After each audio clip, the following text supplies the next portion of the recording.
All right, let's start with the module number 6. This in the book is the chapter 9 and chapter 10. We're going to cover here essentially basic stuff about probability and conditional probability.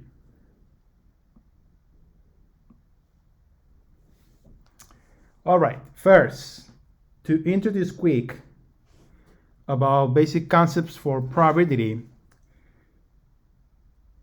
we're going to understand by sample space,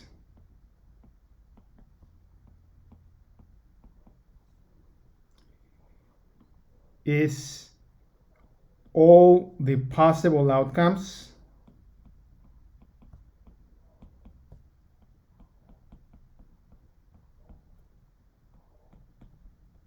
of a given experiment.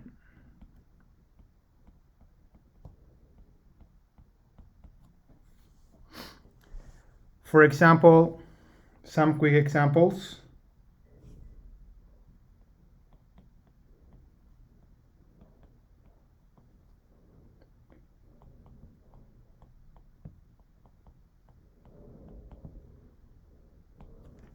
The classic experiment, tossing a coin.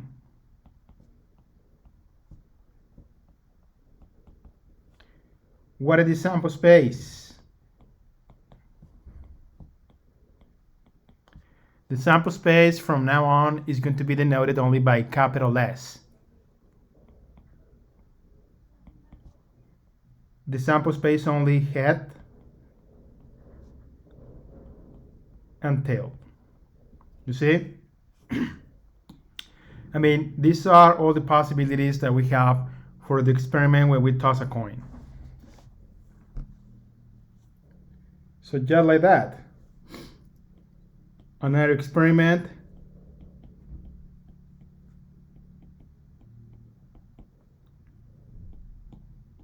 Rolling a die.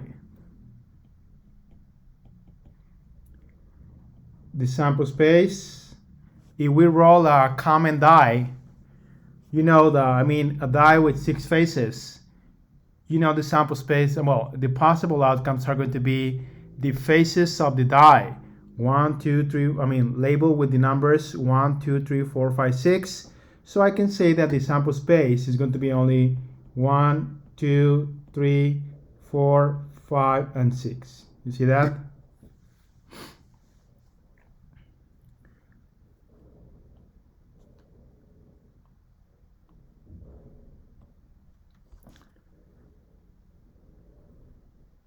And so on.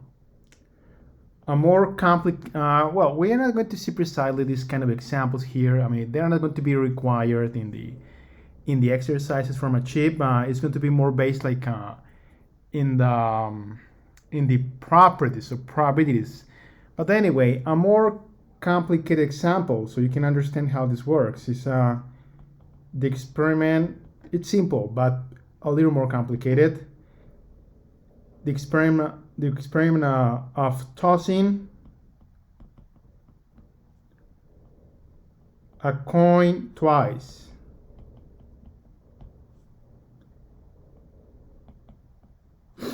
Tossing a coin twice. We know that when we toss a coin once, we have only 2 outcomes, head, tail. But what happens when we toss a coin twice, and we're going to register as one outcome one sequence of 2 elements or 2 components. For example, first head in the first toss, tail in the second one. So head, tail would be one outcome. How many do we have in that case? We're going to have, for example, head, tail, head is another one, head is another one, and tail. You see, we have only those outcomes. Those are all the possibilities when we toss a coin twice. All right, now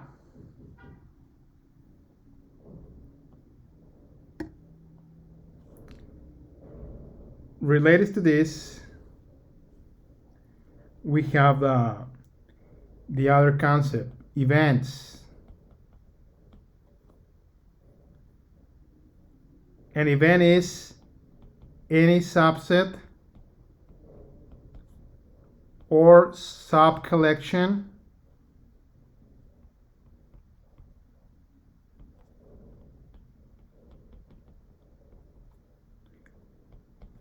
of the sample space.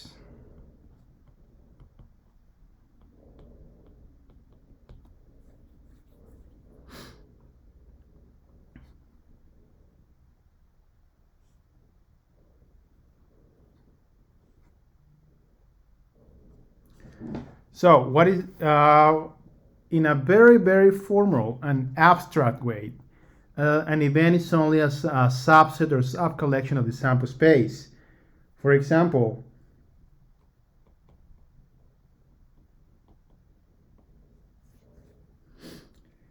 in the previous example that we had, the sample space of head tail,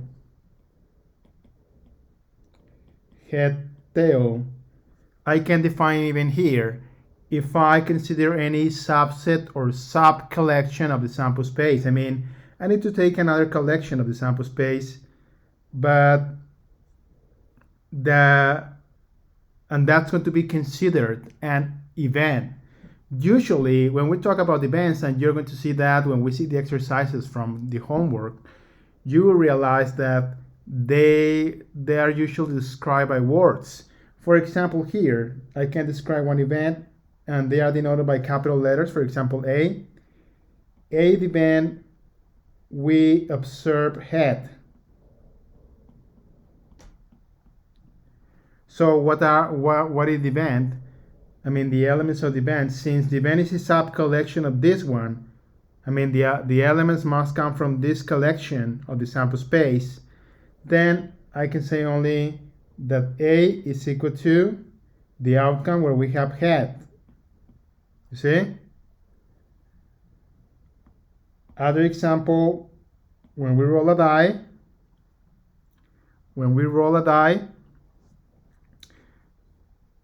this is the sample space. I can define, for example,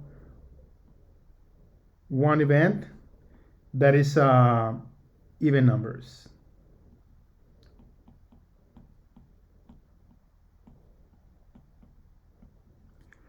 Even numbers. For example, A, even numbers. Other one could be B, odd numbers. Since these are events of the sample space and the element must come from the sample space, so then A, you have to take into account only the even numbers, would be 2, 4, and 6. See that? And B would be only the odd numbers, 1, 3, and 5. So again, the point with this is that we can have the sample space. When we define events, usually we're going to be doing that by words. We don't have to find actually many times what the outcomes or the elements for the events are. We don't need to do that, but anyway, formally, an event is a subset of a sample space.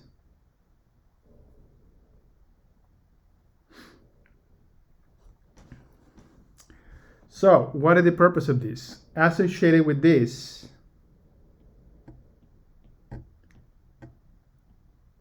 is the concept of probability function or probability.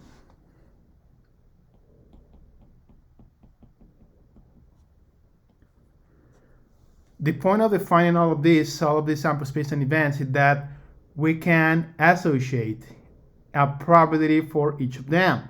What is going to be the purpose of the probability? I think that you are familiar with that concept. Probability is like a measure so that we can know how likely is something to occur.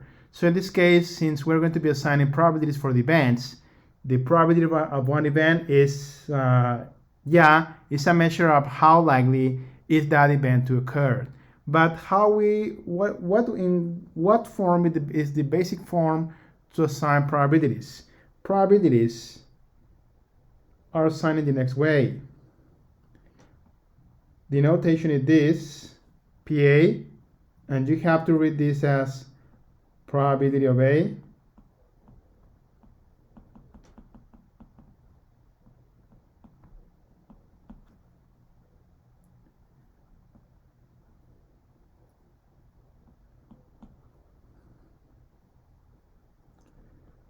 And one simple way to do it is count the number of elements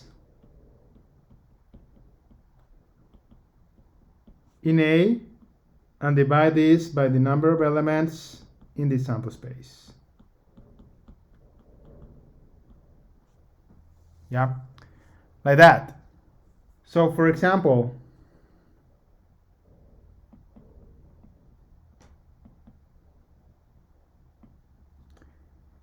in the sample space, when tossing a coin, we have head, tail, and I defined one event before we observe head. So what is the probability for A? So it's in this case simple. Now we have one way to assign probabilities. Probability of A is only count the number of elements in A. In this case we have only one outcome, is 1 out of 1, 2.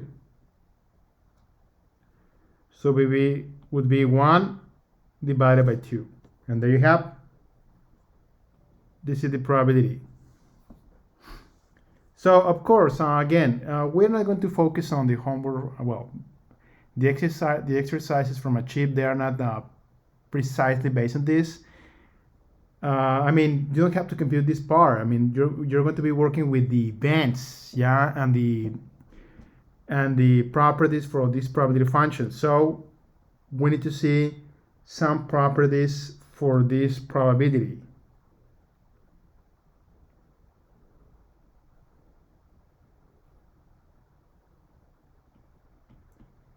Properties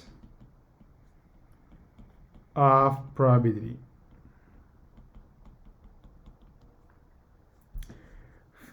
Number 1. First, the probability of the whole sample space always is 1. Number 2, the probability for the event with no elements, called the empty set, is 0. This symbol, this notation means empty set, or the empty event, an event with no elements.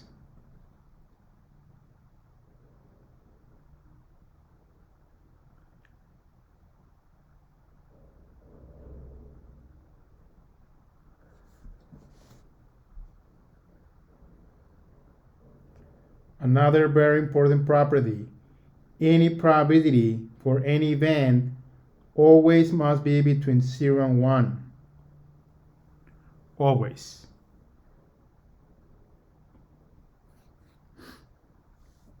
Number 4, probability of A complement is equal to 1 minus probability of A.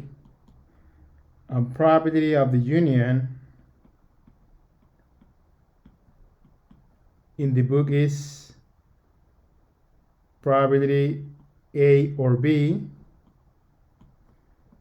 is equal to probability of A plus probability of B minus the probability of the intersection. I'm going to explain these weird symbols, right? This one, and this one. Let me explain this quick. This symbol, or maybe this symbol, the two notations are correct. They mean that the event A does not occur.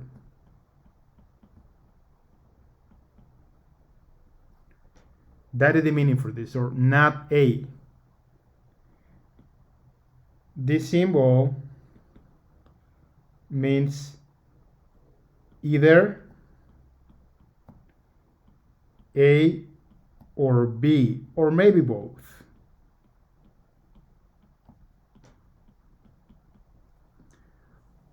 Another way to interpret this set is also that either A or B, or at least A or B.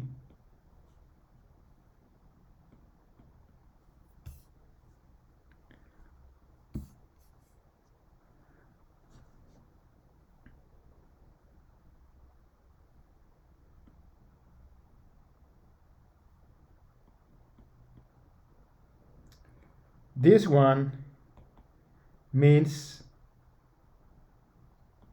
the two events A and B occur at the same time or simultaneously.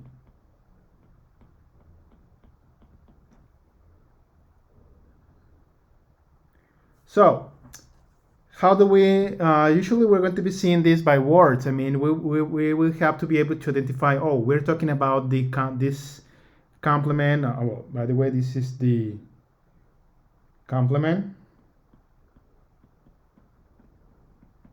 Formally, this is the name, complement of A. Formally, this is the union. And formally, this is the intersection.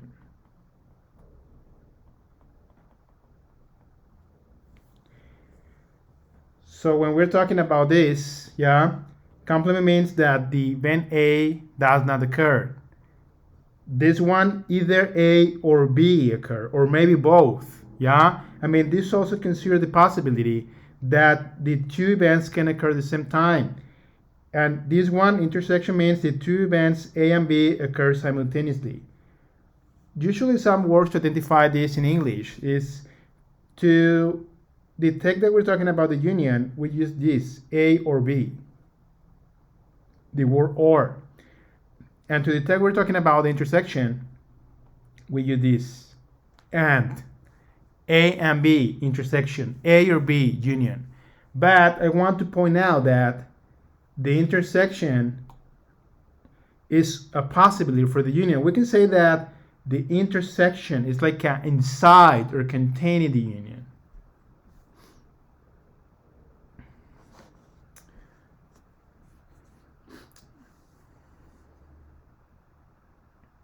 So let's see the examples. Some examples.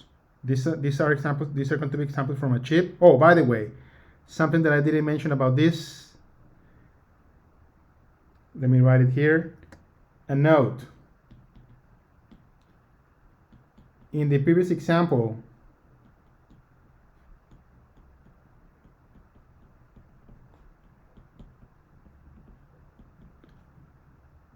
we got probability of A equal to 1/2 in this one. I mean, this is okay. This is a valid form. Notice that 1/2 is less than 1 and it's greater than 0. So it satisfies the property for the probability, this one. But what I want to point out is if you want to express this in decimals, that's okay. Use your calculator. 1 divided by 2 in your calculator, you're going to get 0.50. I mean, the two ways are correct. But most of the times the probability is going to be expressed and it's going to be interpreted as a percentage. So 0.50, how do I turn that into percentage? It's simple. You will have to multiply this. First, you need to get the probability in decimals and multiply times 100. So 0.50 times 100, and again, use your calculator. I recommend it. 0.50 times 100 is going to be 50. But if you are going to turn this into a percentage by multiplying times 100, you need to include the symbol for percentage. So be careful with that. So the two numbers are correct. Usually probabilities are going to be expressed in this way as a percentage. It's like when we toss a coin, what is the probability? We observe head. Usually we don't say 1/2. It's better understood. We say 50%. See that? 50%. All right. So now some examples. Again, these are examples from a chip. Exercise axioms of probability. Select all the statements that apply. The probability of two events occurring is always greater than 0. No, this is not. I'm going to draw a shaded circle for the one that they are. The probability of any event is between 0 and 1 exclusively.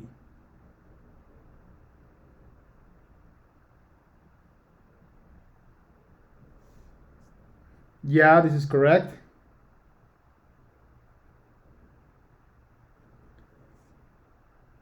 if two events A and B are mutually exclusive, disjoint, then probability of A or B, the union, just noted this part is the union,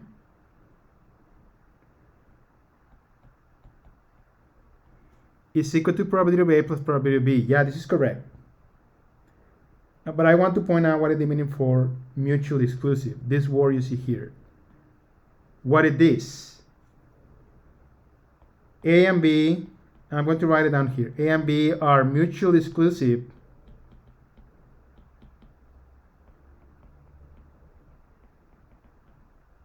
if the intersection of them is the empty set, or they cannot occur simultaneously.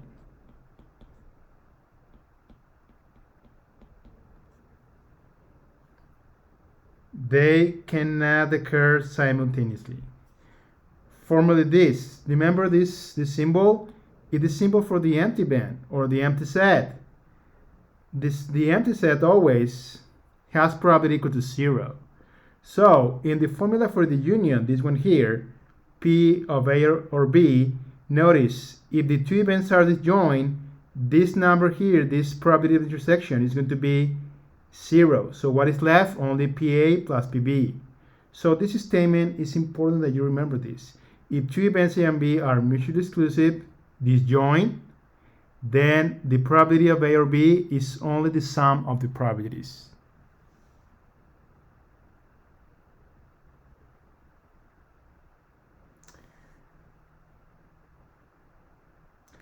The probability for all the possible outcomes of 1.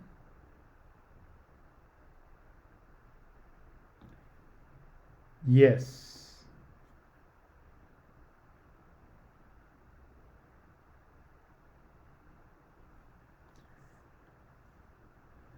And the probability of an event is the number of outcomes in A divided by the number of outcomes in the sample space. Yeah, I know that I defined the probability here, but this question is like trying to confuse you. I mean, this is true, but it's not the only way to assign probabilities, and it's not a basic probability rule. Is that okay? So we can ignore this one. So I think the only one that apply are this, and this one.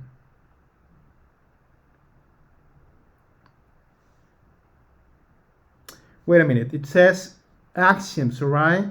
Oh, I'm sorry, they say axioms of probability. Axioms, so I think we have to exclude this one then. Because this one is true, but it's not an axiom. Yeah, I'm sorry. So I think these are the only ones that they are true. Probability of an event between 0 and 1, and the two events are mutually exclusive, probability this.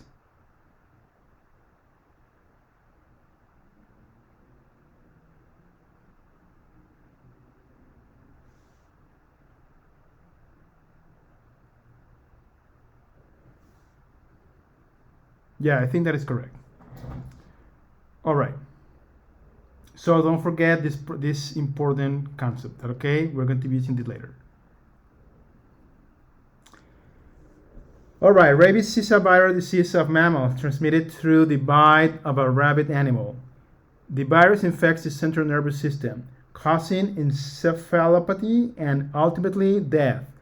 The Florida Department of Health reports the distribution of documented cases of rabies for all 2016. And notice we have one here. We have all the possible outcomes with the associated probabilities. But for this one, for other, we have only the number x and number x. What probability should replace x in the distribution? All right. One important property here: the probability for all the outcomes in the sample space should be 1. So probability of raccoon plus probability of bat plus probability of fox plus probability of other, if they are mutually exclusive, this should be 1. Because if these are all the outcomes in the sample space, then the sum of all the outcomes, if they are disjoint, should be 1, because the probability for the sample space is 1. So you can take advantage of this to know this. Now substitute the probabilities.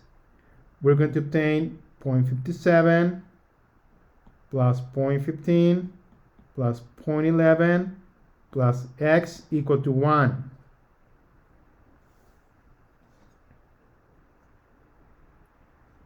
And if you add this, 0.57 plus 0.15 plus 0.11, I get 0.83 plus x equal to 1. If you subtract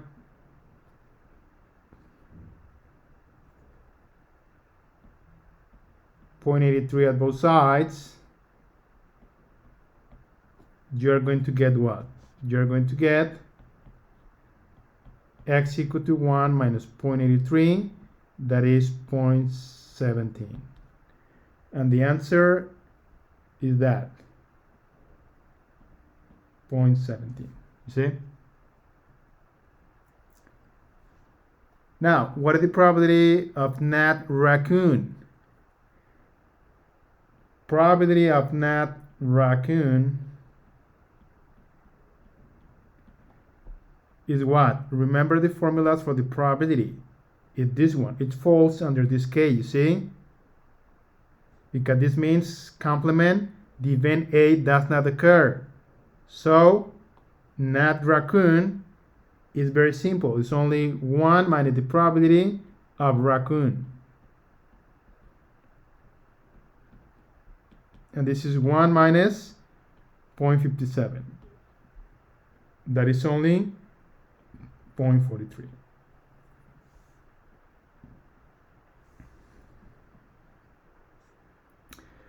Finally, what is the probability for bat or fox? Probability for bat or fox. Notice these events, bat or fox, they are mutually exclusive. They cannot occur at the same time. So I'm going to write this here.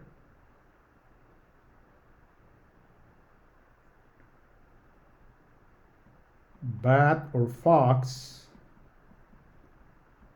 are mutually exclusive.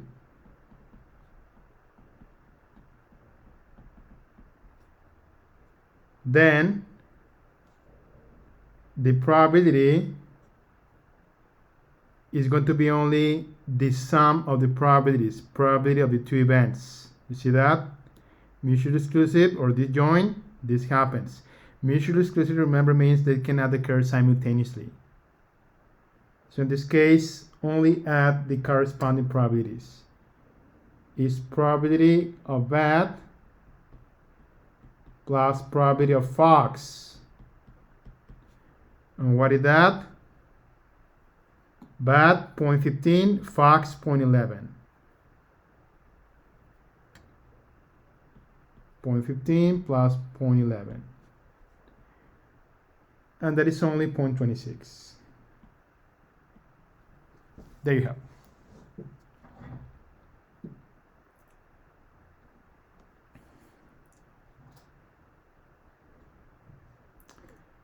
One more example.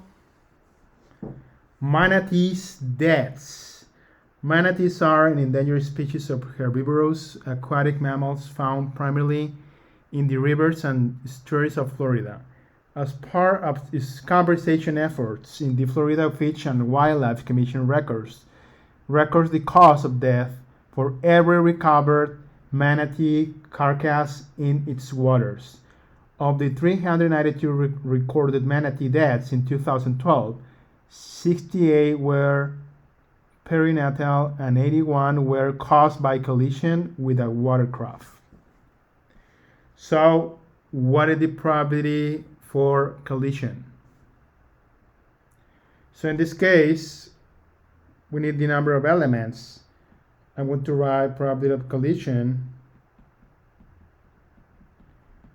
So you need to count the number of outcomes in the event collision.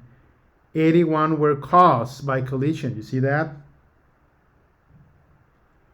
81 were caused by collision out of 392. So we have to divide only. 81 out of 392.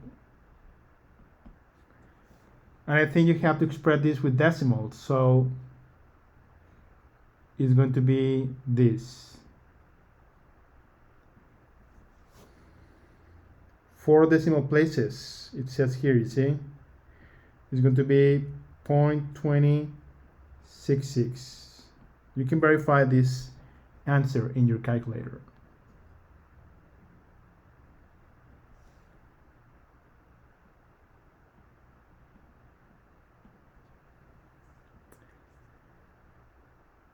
And what is the probability for NAT collision?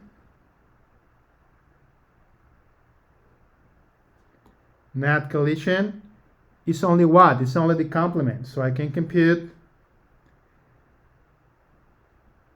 probability of NAT collision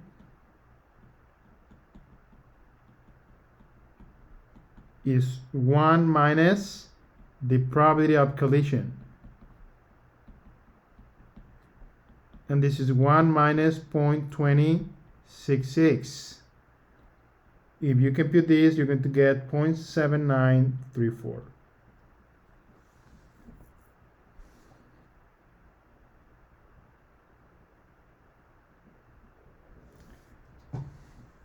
All right, so there you have. Now we have more exercises, but before we can go over the next examples or exercises, I need to introduce something new.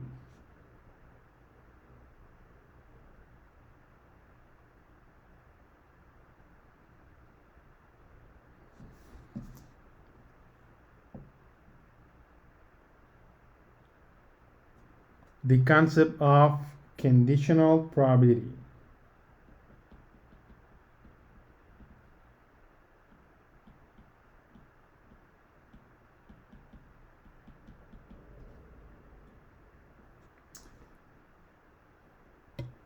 Conditional probability means that it's represented this way.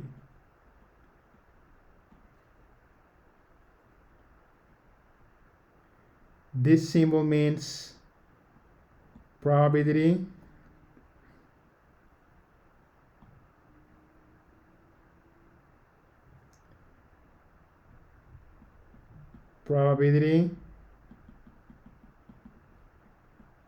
of A given B,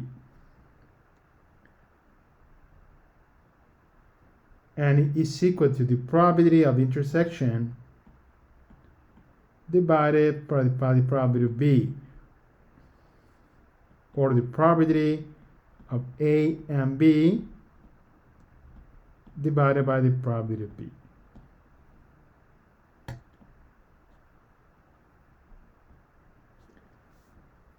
So the conditional probability restricts the sample space. One quick example to understand this.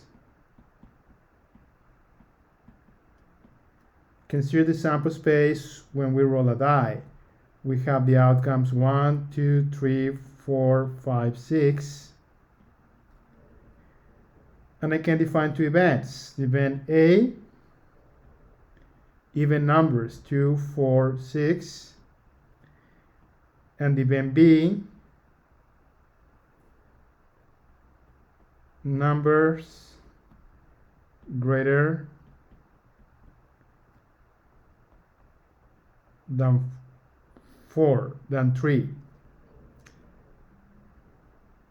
Let me switch the order. I'm going to call this A and this B.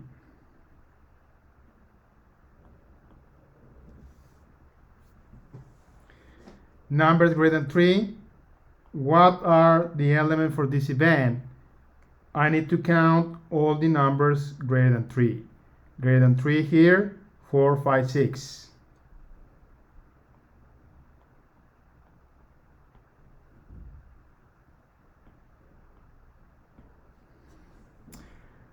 So, something that we have done before. What is the probability for the event A Given A, we know how to compute this. We need to compute only count the number of elements in A and divide it by the sample space. So we have 1, 2, 3 elements. No, I'm sorry, this 1, 2, 3 elements out of 1, 2, 3, 4, 5, 6. So the probability is going to be 3 out of 6. If you simplify this, it's going to be 1/2, or in percentage, 50%. I mean, this is nothing new. But how can we interpret this in this context? Probability of A given B. In this case, this means that we are going to restrict the sample space. We are going to restrict the sample space to B. I mean, we're going to compute the probability of A, that is numbers greater than 3, but only restricted to B, to this event, 2, 4, 6. So how many numbers greater than 3 do we have here? Let's say that we're going to compute the probability only by counting the number of elements greater than 3, but not here, only here. It's only 2 divided by numbers greater than 3, 4, and 6 here. 4 and 6 only. That's why I put here 2.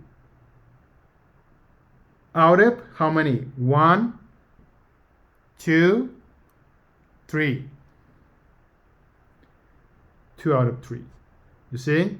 Or if you compute this with decimals, it's approximately 66.67%.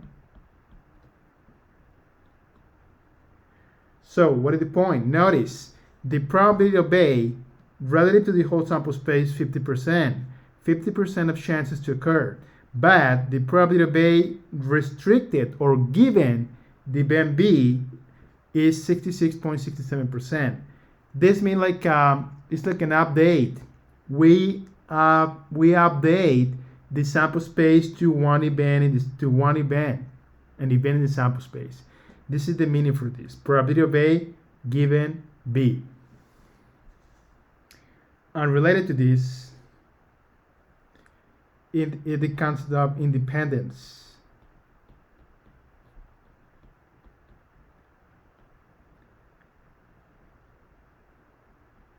Two events, A and B, are independent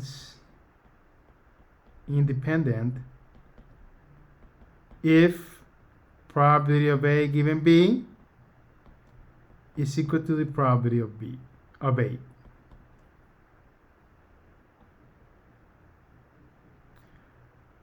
So what is the meaning for this?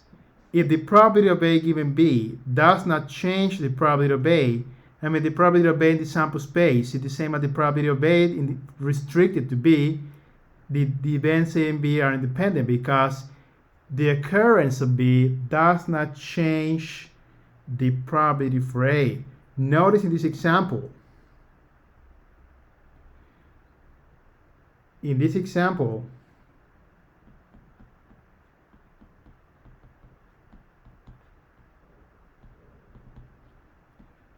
A and B are not independent.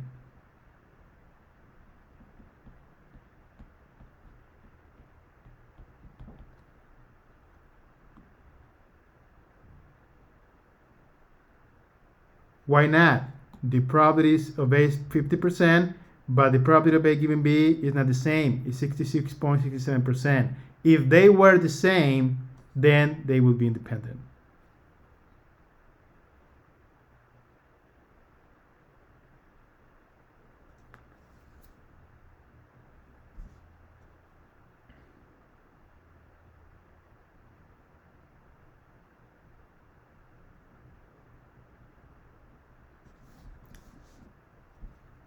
Note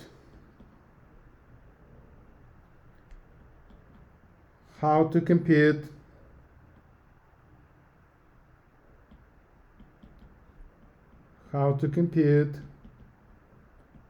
probabilities. of independent event.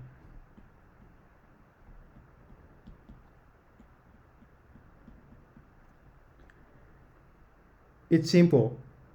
If you want to compute the probability of A intersection B, or what is the same probability and B in the notation given in the book, if they are independent, it's going to be very simple. It's only the probability of A times the probability of B.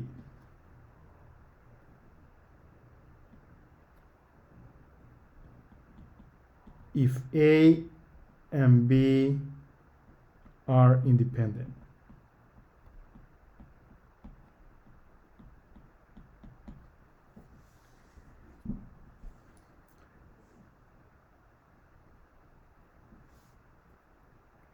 And this can be generalized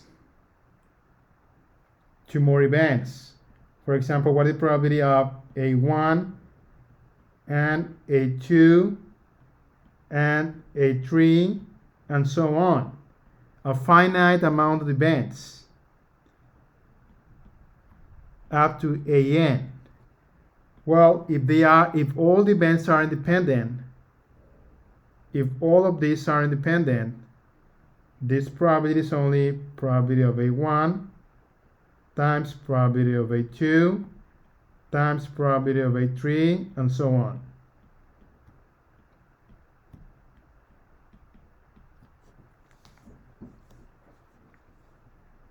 Again, this is true if A and B, if A1, A2 and so on are independent.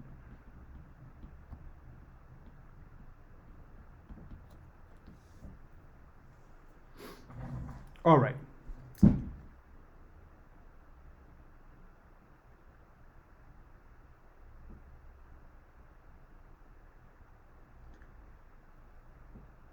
One example for this.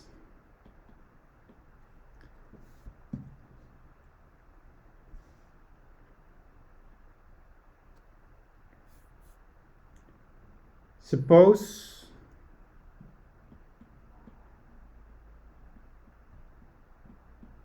you toss a coin 20 times.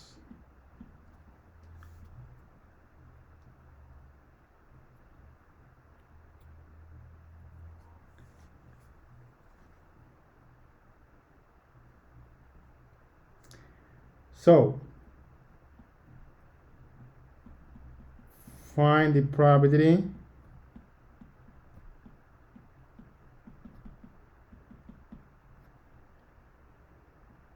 we observe 20 tails. Or what is the same? 0 heads. Do you agree? I mean, it's the same. It's the same if you observe 20 tails or 0 heads, right? They are equivalent. It's like at the same event. So in this case, 20 tails means that I need to observe tail in the first toss, and tail in the second one, and tail in the third one, and so on. 20 times.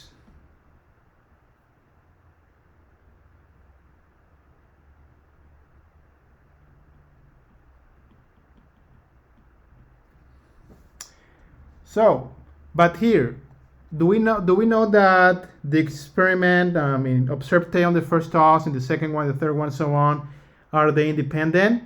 Well, usually you will have to assume that. So in this case, I will say yes, they are independent. I mean, if I observe toss in the first, or tail, if I observe tail in the first toss, does that influence the second toss? Is that going to influence the second toss? I don't think so, right? If I observe tail on the first toss, that has nothing to do with what I observed in the second toss. I could observe head or tail, I know that, but that is not going to be influenced by the result in the first toss. So we will assume that we will assume independence for all the tosses, for each toss. So in this case, it's simple to compute the probability, because then this probability becomes only what? Probability of tail times probability of tail, the product, times, and so on, 20 times probability of tail.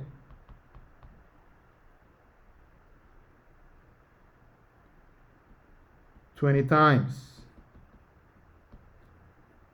And what it is probability of tail raised to that 20. And if the coin is fair, probability of tail is 1/2 or 0.50. So it's going to be 1/2 raised to the 20.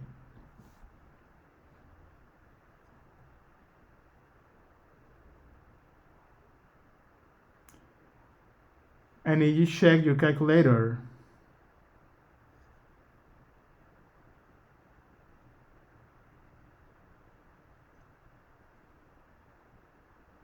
this is going to be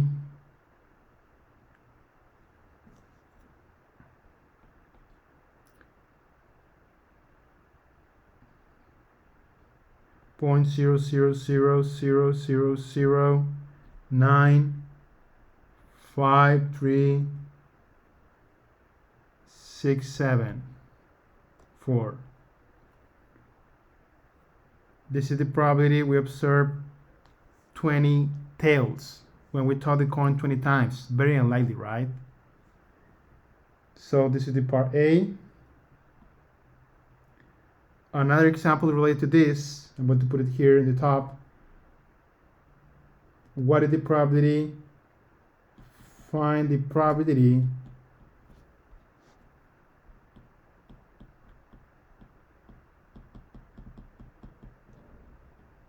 of observing at least one head. So if you pay attention to this, one head means at least one head. Probability of at least one is the probability of one or more.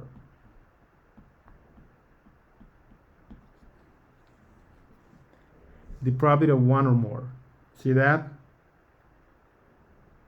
So, but we can compute, trying to compute this directly, we could multiply probability of 1 plus probability of 2 plus probability of 3 and so on. But I have another way. Notice,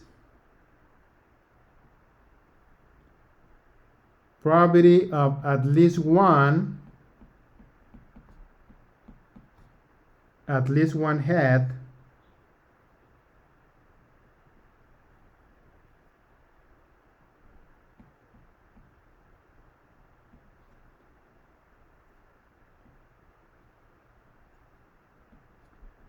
is the same as the probability of the complement of no head. I mean no tail. You see that?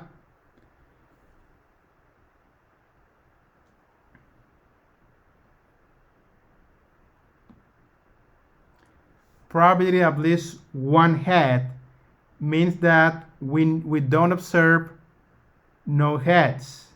Probability of at least one head is the complement for no head.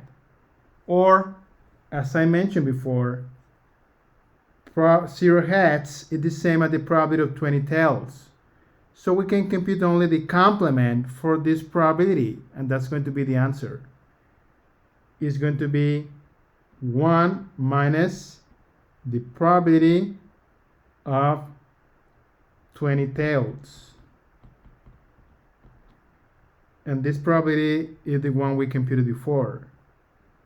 So it's going to be 1 minus 0.000000953674.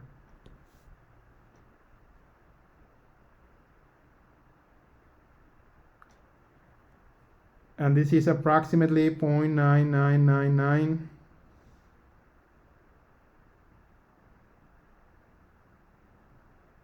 99990,463. There you have. Probability of this one head means that we don't have the 20. We don't have the 20 tails. It's the opposite for 0 heads. 0 heads is 20 tails, equivalent to 20 tails. That's we can compute only the complement for this. The complement is 1 minus the event, the probability of the event. That's why I computed this.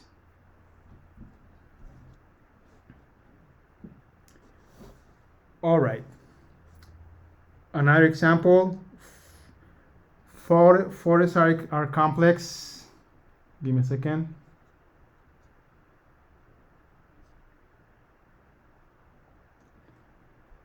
Forests are complex evolving ecosystems. For instance, pioneer tree species can be displaced by successional species better adapted to the changing environment. Ecologists map a large Canadian forest plot dominated by pioneer Douglas fir with an understudy of the invading successional species western hemlock and western red cedar. The two-way table records the distribution of all 2,050 trees in the plot by species and by life stage. The distinction between live and sapling trees is made for light trees taller and shorter than 1.3 meters respectively. And there you have. So in this kind of exercises, I know besides all the information we have here, that sometimes can be very technical. I mean, something that, well, at least for me, it's not very simple. I mean, all this technical language, all right, sometimes, but I think I do know about probability. So what is the point here? The distinction between live and sapling trees is made for live trees taller and shorter than 1.3 meters, respectively. All right, so here we have probabilities. For example, this table represents probabilities. Only one example, it's not something we have to compute. It's what is the probability of, for example, western cedar, this one here, western cedar RC and dead.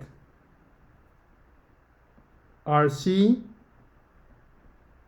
and dead. It's only, you don't have to compute anything here. When you have this table, only look at the corresponding cell where they intersect. Western RC intersection with that 0.02. See, in this case, it's not complicated. You have this table. Now, let's focus on the questions here. Compute the conditional probabilities that are randomly chosen trees that given information about species for each of the three species in this forest. Enter your answers rounded to 3 decimal places. All right. So we have to compute this. Is that okay? So notice this one is probability of death given RC. Probability of death. I'm sorry.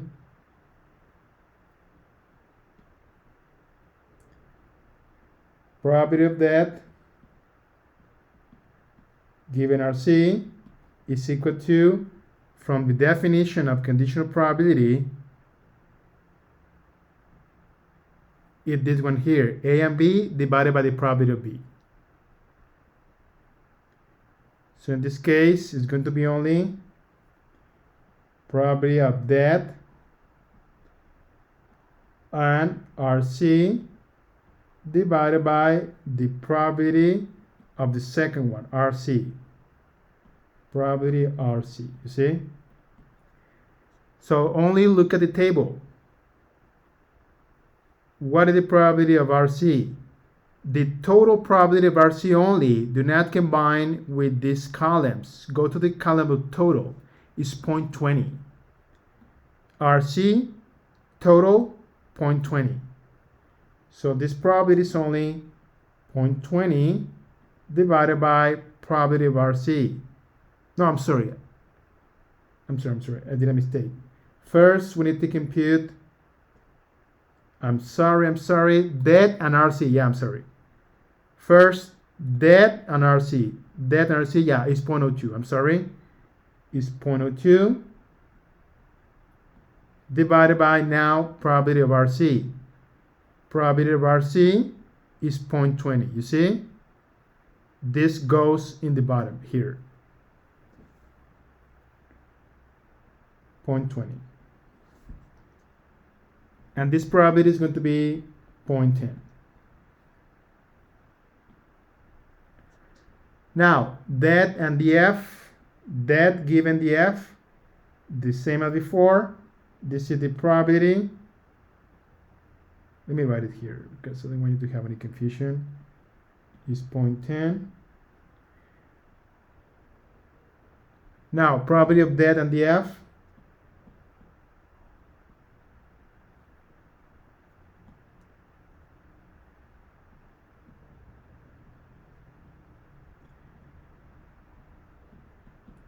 Is equal to probability of that and the F divided by the probability of the F, equal to, again, look for that and the F. The F that is 0.16. You see that? That and the F, 0.16. 0.16 divided by, what is the probability of the F only? The F only is 0.32. The F go to total, 0.32.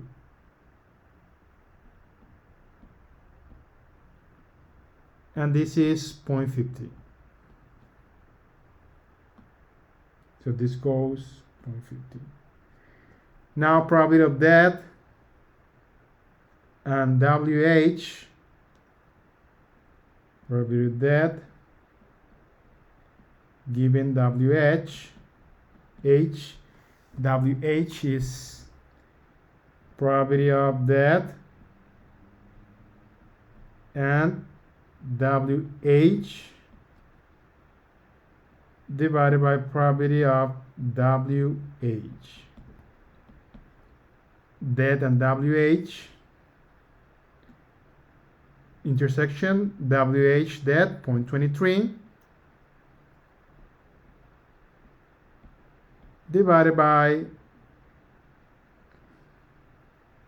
probability of WH only, 0.48. See that? WH 0.48. And this probability is only 0.479. So there you have.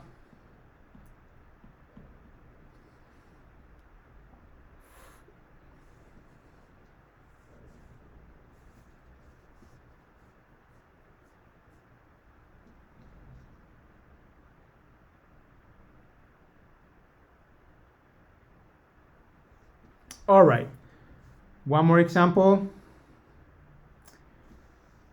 It says lung cancer is the leading cause of cancer-related deaths in the United States. Researchers examined the idea of testing all Medicare-enrolled heavy smokers for lung cancer with a computed tomography scan every year. In this population, the lifetime chance of developing lung cancer is high. In any given year, approximately 3% of heavy smokers develop lung cancers. Oh, very interesting data. The CT scan positively identifies lung cancer 89% of the time, and it gives negative result for 93% of individuals who do not have lung cancer. Use probability notation to express the three values cited. Matching notation with the appropriate values. Not necessarily all notation choices should be used. 0.03, this one is cancer, right? Develop cancer. So this is going to be probability of cancer.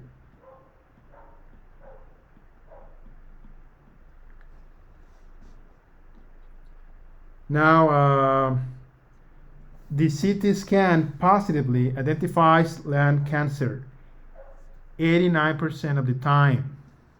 So this can be interpreted with conditional probability. Probability of a positive test, I'm going to write it with the notation in the book, test positive given that you have cancer.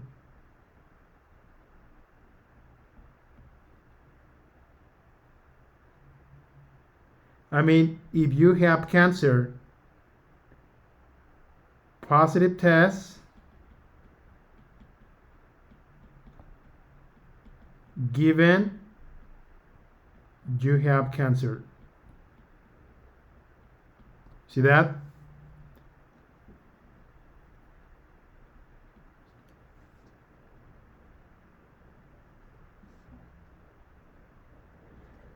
This is this information here. 89%. And it gives a negative result for 93% of individuals who do not have lung cancer. So in this case, probability, negative test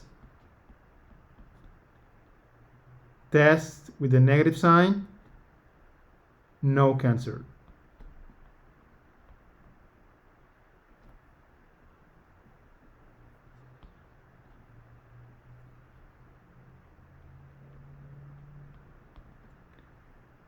So this means negative test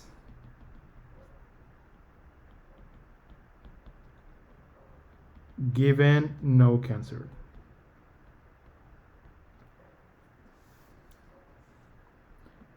$92%.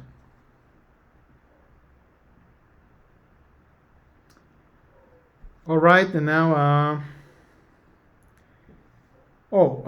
it is not here, but this one part of this exercise, we have to create a tree diagram of probability. How do you need to do that? All right, you know the tree diagram is here, but how to create it, I'm going to explain. First, you have to start with, in this case, with cancer. All the outcomes for one way to divide the sample space. The sample space in this case can be divided by cancer, and no cancer. So you start with that. You draw the outcomes.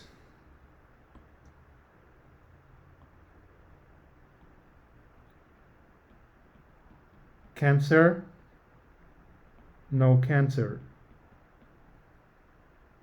And you write down the probabilities. Probability of cancer, 0.03. No cancer, 0.97. And from here, given you have cancer, probability of positive tests and no positive tests. Test positive or test negative, the only two outcomes, right? And how do we compute these two? Notice the probability for a positive test, we computed that before. Positive test given cancer. Positive test given cancer is 0.89. Positive test given cancer is 0.89. So this one here, 0.89. And what goes here? Here, how do we obtain these numbers here? I mean, all these numbers are given in the problem. How do we compute this one? Once you have the tree, multiply each number. For example, in the first line, in the first way, in the first path, this cancer test leads to this number. Multiply this, then this. And you're going to get 0.0267. The same for the other one. Negative test is 0.11, the complement. So multiply 0.03 times 0.11, you're going to get 0.0033. No cancer. This leads to positive test or negative test. Positive test is 0.7, giving no cancer. Negative test giving no cancer is 0.93. Again, these numbers are obtained from before. You see that? Test no cancer, negative test not giving no cancer. 0.93, the complement is 0.07, and then multiply these two. You're going to get 0.0679 and 0.9221. There you have. Now, finally, this question: what percent of CT scans in this target population will be positive? So you have to take into account only the ones that are positive. Positive.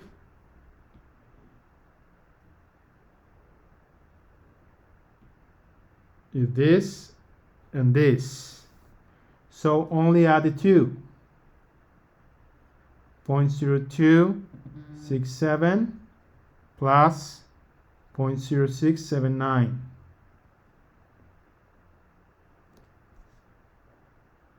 And you're going to get, let me write it, 0.0, well, achieve once the answer in percentage. So first again, 0.0267 plus 0.0679. And this is 0.0946.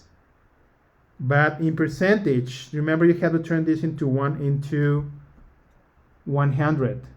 So it's going to be 9.46.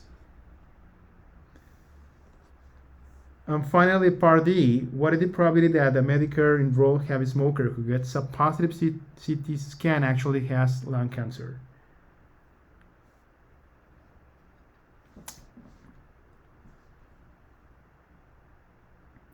So in this case, we have to use the formula. For this one, probability of cancer given a positive test is equal to probability of cancer and a positive test divided by the probability of a positive test.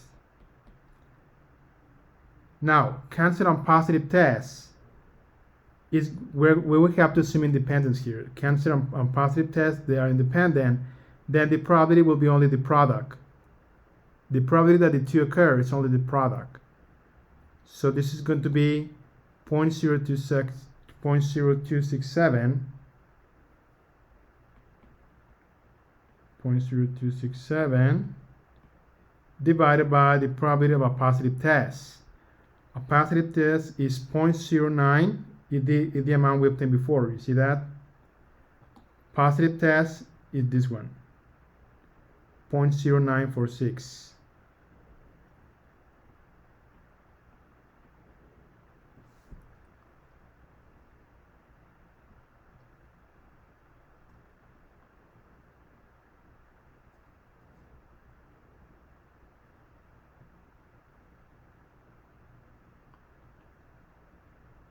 And the answer is 3 decimal places, 0.282. So this goes here, 0.282.